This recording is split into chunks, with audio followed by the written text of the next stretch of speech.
Hello and welcome. In this video, we will have a look at the new and improved Vcad Runtime Federations, now available also to Vcad Standalone users.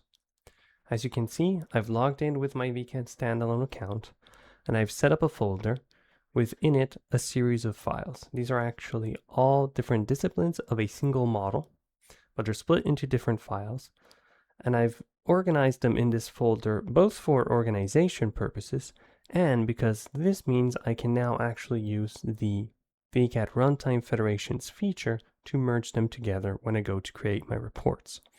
Let's have a look at how I do that. So let's move to the Federations window.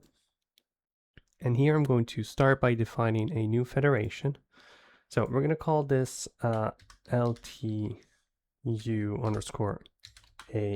fed. This is my federation. This will just be a test federation for now. Next up, I want to select the folder that contains my model. So I'm going to go ahead and select the LTUA folder. And here I can go ahead and add any one of the imported files that I want to use. So I'm going to go ahead and add all of them. If I want, I can also add them later on, but for now, I'm just going to add all of them. You can see up here, I have the Add Files button that would allow me to add additional files. And so now here we can see if we show the federation. So already Vcad now knows that these three models live together and are part of a single unit, and they need to be rendered. However, we can see that one of these models over here has a rotation issue, so it's actually not located correctly. We can easily fix that. So what I'm going to do is I'm going to select either in the list or here directly in the model through the select button. I'm going to go ahead and select the geometry I want to move. So this will move the entire IFC file all at once.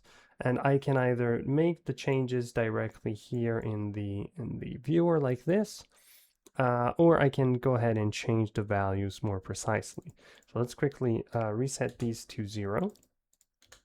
And actually what I need to do with this model is to add a rotation. So I'm going to go ahead and rotate this by 270 degrees. And now it may be a little difficult to see, but if we switch it vertically a little, we can see now it is correctly aligned with the rest of my models. So let's just reset the Z-axis again. There we have it. And so by simply setting this rotation, now all of them fit together. So let's remember to save my alignments. And from now on, Vcad knows that this federation has also a set of alignment rules connected to it that tell it how the three models need to be rendered in relation to each other.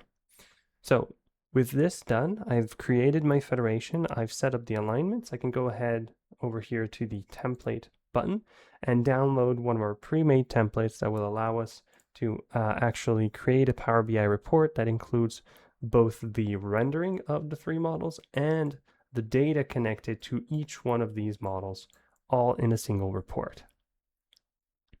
So this has been a look at the new workflow for runtime federations in Vcad. Thank you for joining us, and stay tuned for more videos in the future.